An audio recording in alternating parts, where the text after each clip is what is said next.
अस्सलाम वालेकुम। टीम 10 की तरफ से ये beginner forex stocks and crypto analysis का लेक्चर 5 का पार्ट 2 है। पेन पेपर पेंसिल अपने पास पकड़ लें ताकि आप इंपॉर्टेंट पॉइंट्स को नोट डाउन कर सकें। लेक्चर 5 में हम पैटर्न बेस्ड ट्रेडिंग को पढ़ रहे थे। लेक्चर 5 के पार्ट 1 में हमने सारे ट्रायंगल पैटर्न्स को कवर किया था। अब लेक्चर 5 के पार्ट 2 में हम हेड एंड शोल्डर पैटर्न्स को कवर करेंगे। हम कवर करेंगे कि हेड एंड शोल्डर पैटर्न्स कैसे बनते हैं, इनको आइडेंटिफाई कैसे करेंगे, इन पे ट्रेड कैसे लेनी है और इन पे कैसे आपने स्टॉप लॉस सेट करना है। दोस्तों अब बात करते हैं कि हेड एंड शोल्डर पैटर्न कैसे फॉर्म होता है। सबसे पहले आप सपोज कर लो कि एक अप ट्रेंड चल रहा है, हायर हाइज और लोअर लोज फॉर्म हो रहे हैं।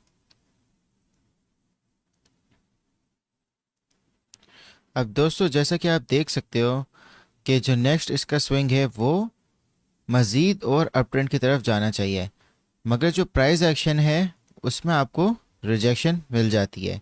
ये इसलिए होता है क्योंकि ये एक मेजर रेजिस्टेंस लेवल है, जिसकी वजह से जो बाइंग प्रेशर था उसमें कमी हो गई और जो सेलिंग प्रेशर है वो काफ़ी बढ़ गया। जैसा कि आप देख सकते हैं कि ये इसका हेड हो गया और ये लेफ़्ट शोल्डर हो गया और ये इसका राइट शोल्डर हो गया। मज़ीद कंफर्मेशन इसको आपको मिलेगी एक मेजर रेजिस्टेंस लेवल पे, जो कि यहाँ पे आपको मिल रहा होगा, जहाँ पे आपका जो हेड है वो क्रॉस करेगा और वहाँ से इसका जो प्राइस एक्शन है वो गिरेगा। तो दोस्तों अब मैं आपको बताता हूँ कि हेड एंड शोल्डर पैटर्न को कैसे कंफर्म करना है। मैं आपको दो कंफर्मेशंस बताता हूँ। सबसे पहले आपने बुलिश ट्रेंड लाइन बनानी है। जैसा कि आप देख रहे हो कि एक अप ट्रेंड है और किस तरह जितने भी इसकी जो प्राइस रिजेक्शंस हैं किस तरह उनको सपोर्ट मिली है ट्रेंड लाइन से।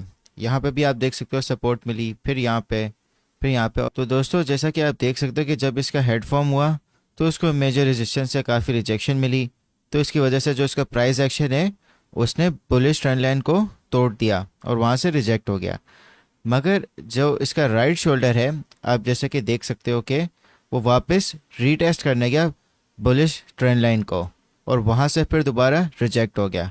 तो दोस्तों ये दो कन्फर्मेशंस हैं आपकी हेड एंड शोल्डर पैटर्न की। आपने बुलिश ट्रेंड लाइन बनानी है और आपने हेड पे उसकी रिजेक्शन देखनी है, फिर उसके बाद दोबारा जो इसका राइट शोल्डर है उसका एक रीटेस्ट आपको बुलिश ट्रेंड लाइन पे मिलेगा और फिर वहीं से उसकी रिजेक्शन होगी। दोस्तों एक और कन्फर्मेशन है जो सबसे इम्पोर्टेंट है। आपने जो इनके लोअर लोज हैं उस पर आपने एक लाइन ड्रॉ करनी है। इस लाइन को कहते हैं नेक लाइन। जिस वक्त जो राइट शोल्डर है जब वो नेक लाइन को ब्रेक करेगा तो आपके पास कंफर्मेशन हो जाएगी कि जो अप ट्रेंड है वो ख़त्म हो चुका है और प्राइस अब डाउन ट्रेंड की तरफ चला जाएगा। तो आप एक अच्छी सी यहाँ पे शॉर्ट पोजीशन ओपन कर सकते हो। तो दोस्तों आप इसको ड्रॉ कर लो एज इट इज़, ठीक है। सबसे पहले आपने एक अप ट्रेंड को आइडेंटिफाई करना है, फिर उसके बाद आपने मेजर रेजिस्टेंस लेवल देखना है, फिर उसके बाद आपने लेफ़्ट शोल्डर और हेड को आइडेंटिफाई करना है, ठीक है। और फिर उसके बाद आप एक बुलिश ट्रेंड लाइन बनाओगे और आप कंफर्म करोगे कि जो लोअर लोज हैं क्या उनको सपोर्ट मिल रही है इस ट्रेंड लाइन से, ठीक है, जैसे कि एक बुलिश ट्रेंड लाइन में होती है। और आपने देखना है कि क्या जो मेजर रेजिस्टेंस के बाद जो हेड था उसमें क्या रिजेक्शन हुई और बुलिश ट्रेंड लाइन क्या वो टूट गई। फिर उसके बाद आप एक नेक लाइन बनाओगे जिसमें आप लोअर लोज को कनेक्ट करोगे लेफ़्ट शोल्डर के हेड को और जो आपका राइट शोल्डर फॉर्म हो रहा होगा। और अगर जो राइट शोल्डर की जो प्राइस एक्शन है वो बुलिश ट्रेंड लाइन पे रिजेक्ट होती है और फिर उसके बाद नेक लाइन से भी मज़ीद रिजेक्ट हो जाती है तो ये आपका कंफर्मेशन पॉइंट बन गया। आप इन सब को as it is note down कर लो। दोस्तों अब हम आते हैं चार्ट्स पे। अभी हम बिटकॉइन के डेली चार्ट पे हैं, ठीक है। मैं आपको बताता हूँ कि हेड एंड शोल्डर पैटर्न को कैसे आइडेंटिफाई करना है और किस तरह ट्रेड करनी है इसके ऊपर। तो दोस्तों जैसा कि आप देख सकते हो कि ये ट्रेंड लाइन को प्राइस एक्शन किस तरह सपोर्ट कर रहा है और यहाँ पे फिर इसको रिजेक्शन भी मिली और एक रीटेस्ट हुआ। अब मैंने हेड एंड शोल्डर पैटर्न को सिलेक्ट कर लिया, ठीक है। तो मुझे नज़र आ रहा है कि ये इसका लेफ़्ट शोल्डर बना है जिसको फिर सपोर्ट मिली ट्रेंड लाइन से। फिर ये इसका हेड बना जो लेफ़्ट शोल्डर के प्राइस एक्शन से ज़्यादा था और फिर ये ब्रेक हो गया ट्रेंड लाइन से। और फिर ये बना इसका राइट शोल्डर जो रिटेस्ट होने को गया ट्रेंड लाइन पे और फिर इसने नेक लाइन को ब्रेक कर दिया। अब इस टूल की खासियत ये कि ये आपको ऑटोमेटिकली एक नेकलाइन बना के दे देगा, तो इससे आपका काम आसान हो जाएगा। तो जैसा कि आप देख सकते हो कि जो प्राइस एक्शन है वो थोड़ा पैटर्न से आउट हो रहा है, इसका कोई मसला नहीं है। आप सिर्फ पैटर्न पे फोकस करेंगे, किस तरह पैटर्न एक बन रहा है, ठीक है। और जैसा कि आप देख सकते हो कि नेकलाइन यहाँ से ब्रेक हो गई है, तो आप शॉर्ट पोजीशन यहाँ पे भी ओपन कर सकते हो।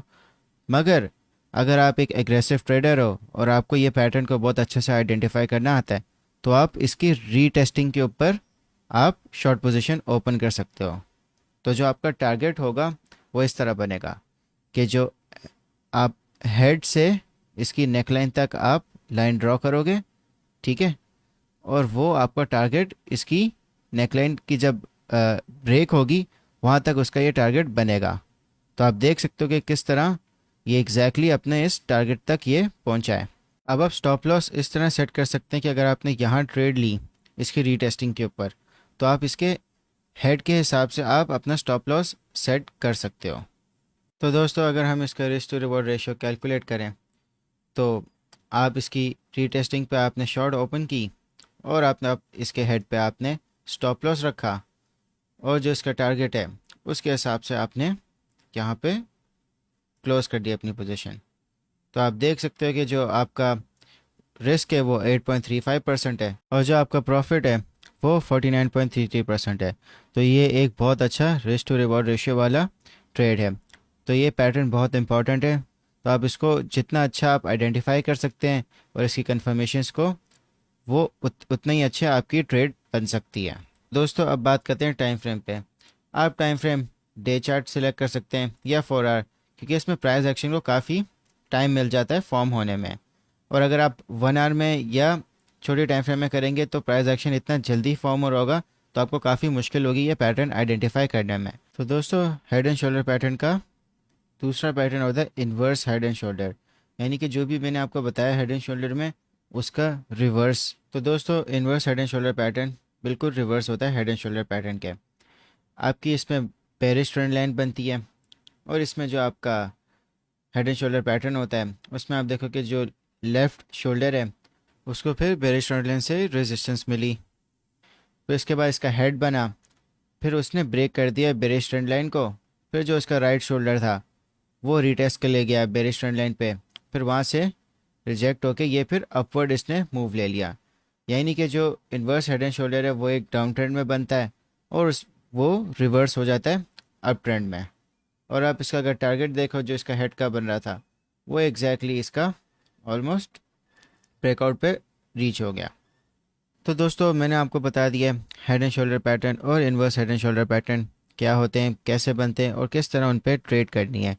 तो मैं आपको टास्क दे रहा हूँ, आपने हेड एंड शोल्डर पैटर्न का पूरा स्ट्रक्चर बनाना है, जैसे कि मैंने आपको बताया था कि उसको नोट डाउन करना है।